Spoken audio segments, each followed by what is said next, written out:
Alright, this is the third time I've had to record this fucking thing, so excuse me if I speed through it a little bit. Uh, so, week 3. I skipped the week where I won. Streets hate to see me happy. It is what it is. We'll do some double downs this week to make up for it. I'm going to go over every team and how they've done the past 2 weeks, and we'll just cover it from there. We'll start with my team. 1 and 2. Week 2, everything delightful. J.K. Dobbins, pickup of the year. Jalen Hurts rode the tush push to success all the way into the end zone. My rookies went nuclear. Marvin Harrison Jr. catches 3 touchdowns in 40 seconds and then takes the rest of the game off. Malik Neighbors is the entire Giants offense. It's great. My running backs were still pretty ass. But, that doesn't matter. I can just ride my quarterback and these stellar wide receivers to victory. Except that I can't do that. That's not how this works, as Jeanette happily showed me in week 3. Thank God Marvin Harrison Jr. and Malik Neighbors are going to be staying with me for a little while, because those are the only players on this team worth a shit. Rachaad White is getting outgained by Bucky. Bucky? J.K. Dobbins couldn't be the entire team for the Chargers. T. Higgins was a large decoy who dropped multiple touchdown passes. Jalen Hurts is a fraud. And Joey Bosa got hurt on his first fucking play. Which, who cares? Whatever. It's defensive player. Shout out Brian Branch for being the new Foyesade, though. Double-digit points every week out of a defender is a nice thing to have, but looking around at the league and seeing DK Metcalf go off and seeing Zay Flowers go off, I just have to say, Kyle, I curse your entire bloodline to always follow in the path of Laszlo Zeh. These were a lot easier when I just had to write them and I didn't have to pronounce them. Now week 2, tough loss for Jeanette, another heartbreaker. The single-digit losses never get easier, especially when you know you could have done it right if you just started the right quarterback. Breece Hall is that guy, despite losing shares to Braylon Allen. He's still fantastic. Derrick Henry looked fantastic. Tank Dell continues to be the odd man out in the Houston offense, but he got a touchdown this week, so that's good. What's also good is how he performed in week 3, when he faced me. The first time he decided to look like a competent team all year. Zach Charbonnet broke out in a huge way, and Derrick Henry broke out in an even huger way. I don't know if you could call it breaking out for Derrick Henry, since, this is what we expected from him, but it's also not really what we expected from him, because we kind of thought that he was on the downturn while he was spending his last years in Tennessee.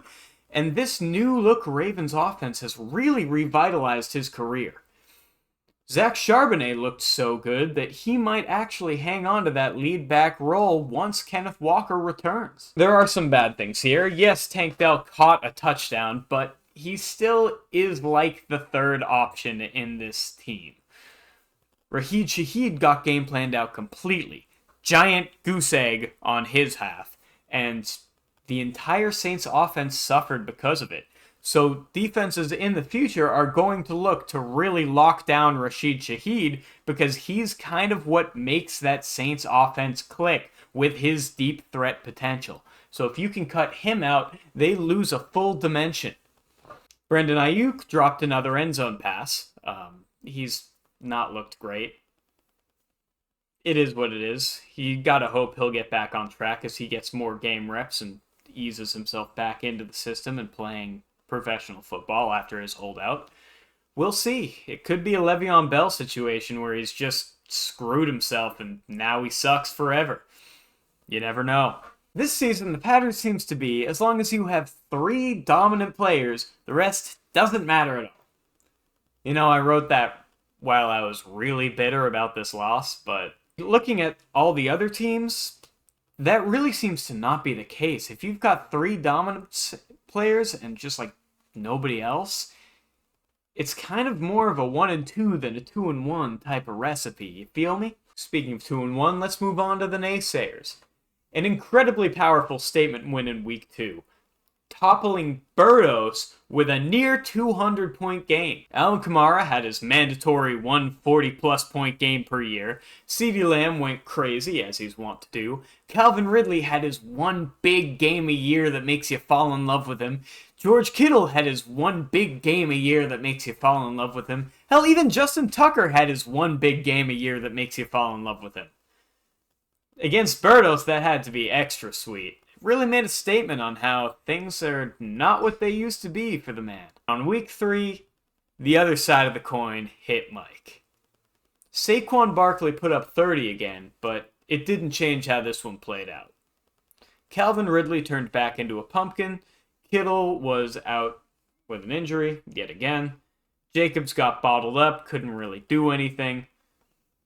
And Waddle couldn't do anything either, because his quarterback has the accuracy of a snake with a gun strapped to its head. And his quarterback, who should have been starting, thought he was a ram instead of a dolphin, and rammed his head directly into Damar Hamlin's steel heart. Not a wise move. This season has been one of violent extremes, and few teams illustrate that better. And now we move to Burdos himself. Oh, how the mighty have fallen. The outcome everyone was hoping for, but nobody dared believe. The injuries to Burdos' team have left his roster both scarred and deformed, putting him in the bottom 2 of scoring 2 weeks in a row. Tyreek has the same quarterback ball and chain that Waddle does. Baker and Devontae Adams both fell to earth in week 3. He picked up the wrong Rams receiver in Tyler Johnson. The only light here is that Chuba Hubbard strung together the first 2 good games of his career. But who knows how much longer that's going to last with Jonathan Brooks scheduled to debut any week now. He's going to have to pray his boys get back on track, because that Kelsey Hill combo has gone from surf and turf special to the McDonald's dollar menu real quick. And let's talk about Travis Kelce. The man's getting phased out of his offense real bad, to the point where Swifties are doing film analysis to try and figure out why Kelce isn't getting the ball. And the answer is because he's just...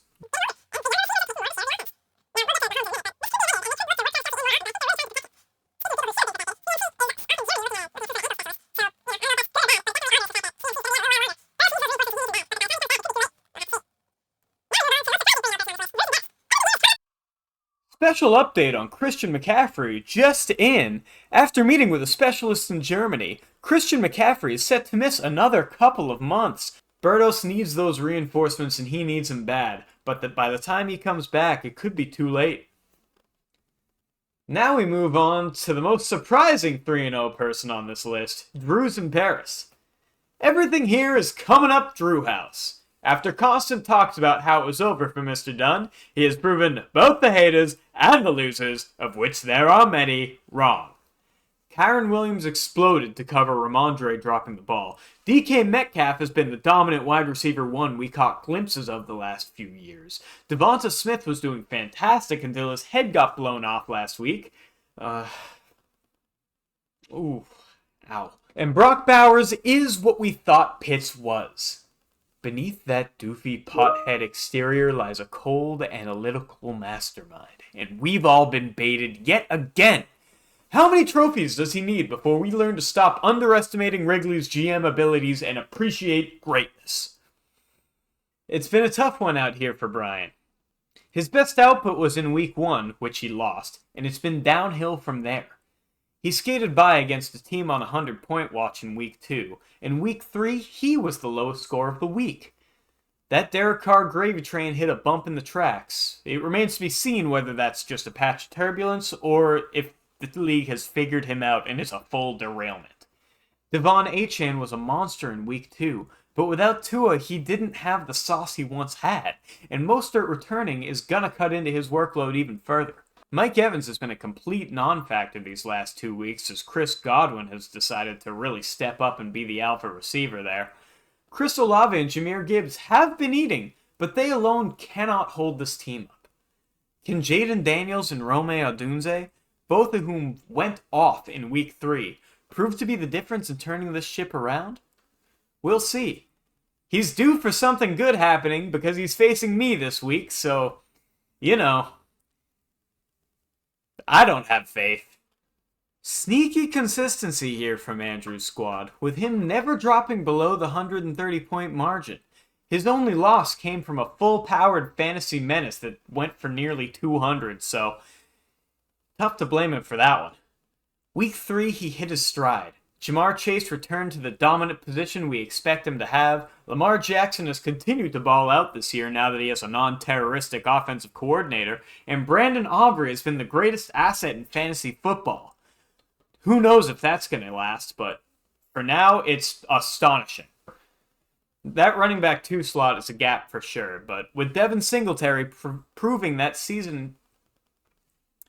That running back 2 slot is a gap for sure, but with Devin Singletary proving that season in Houston wasn't a fluke, he's got enough consistency across the board to provide a threat week in, week out. And for some of these teams, you can't say that. Losing to last season's Holdiger is always going to conjure a feeling of embarrassment, but that should be eased somewhat by the guy you got in a 1-for-1 trade going for 18 points, and the other guy only going for 6. Now it should be eased even further by a victory over what some are considering the league favorite the week after. It's a bit of a Pyrrhic victory, with Sam Laporta and team mainstay Foyesade Oluokun being carted off with injuries, but it was a needed victory. Tony Pollard has gone downhill, although you could argue this is more because of game script issues than player performance. He's still looked good, but with the Titans being behind early and often, they have to throw the ball more. They can't keep handing it off to him. They gotta throw it. So he just hasn't seen the touches that you'd expect a player of his caliber to see. Terry McLaurin has finally got a quarterback who can get him the ball, and the man has flourished. Jaden Daniels, you are the chosen one who can finally return Terry McLaurin to fantasy relevance. Blessed be.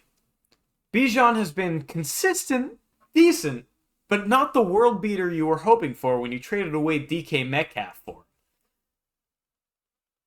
Jackson Smith-Njigba had a down week 3, but broke out big in week 2. So, which is the true color? For me, I think the breakout. Smith-Njigba has the goods and will pass up Tyler Lockett sooner rather than later. Patrick hasn't been looking very Mahomey lately, skating by with the most fragile-looking 3-0 start we've ever seen from his Chiefs, and the 4 other quarterbacks on his bench haven't been producing either. Bryce Young got benched, Love got hurt, Stafford has been a major disappointment, and Daniel Jones is somehow the best of this group, outscoring Mahomes by a full 9 points over the last 2 weeks. Malik Neighbors' effect goes hard. Now, there are positives here. Deontay Johnson is usable again with the old red rifle coming off the shelf and delivering darts, so there's upwards momentum to be found. But let's go back and talk about Patrick Mahomes. He hasn't been looking the way you expect Mahomes to look, and you have to wonder why that is, especially with the receiving core seemingly much better rather than much worse over the last couple years. You have to wonder, is it the scheme? Has Mahomes lost a step? Is he struggling now that they're starting to phase Kelsey out of the rotation a little bit to protect his body? It could be all 3 of these things. But you have to figure with Rashee Rice stepping into that number 1 receiver position and Xavier Worthy looking effective for a rookie, you know the problem's not them. So what's going on? Josh Allen is not a mortal man. He is a fantasy god. But even the gods can only do so much. It's been a downhill slope for Donnie these past 2 weeks, with last week being a massive crash and burn. Travis Etienne has managed to remain efficient even in the face of tremendous difficulty, aka Trevor Lawrence being burnt ass. Jaylen Warren was supposed to take that next step and supplant Najee Harris this season, but that's not what's been happening. If anything, he's stepped backwards, only averaging 3.9 carries per game. And he got hurt, so that number is only going to tank further. His Houston stack has been effective, Nico and Stephon Diggs being the main beneficiaries of Stroud, even when his offense has a down week. Dalton Schultz, not so much. Even at a disappointing tight end position, the man hasn't scored more than 4 points yet this year. That's just unacceptable. Keon Coleman got his first touchdown, but since Josh Allen spreads the ball around so much, you can't really rely on him to be a consistent contributor. Adam Thielen is out. Kenneth Walker III is out. Zach Charbonnet is balling out to the point that even when Kenneth Walker III comes back, he might not get the same share he did before he left. And Jameson Williams has returned to hibernation. He's gone. Where'd he go? Put his face on milk cartons because he's friggin' missing. Is he just John Ross with nonchalant dreads? The people are wondering. The people are wondering. What people aren't wondering about is the fantasy menace. Jack is the team to beat right now, and it's not close. In a league where some, me, struggle to have a lineup of running backs, Jack has a full starting lineup on his bench. Chris Godwin is having the season of his life. Justin Jefferson's doing Justin Jefferson things. Amon-Ra and Rashee Rice are on a run of dominance we've never before seen. Jonathan Taylor is finally rushing to the level we all knew he could. I mean, there's simply no stopping this team. I've got no jokey jokes or holes to punch here. Anyone facing Jack's team has to walk through the Elden Ring boss room gold mist on Thursday. He's a terror. He's a monster. And he must be stopped. Alright. Send in the weather laser. Activate the injury bugs. Listen, I'm calling in the Jew favors, okay? Take him out.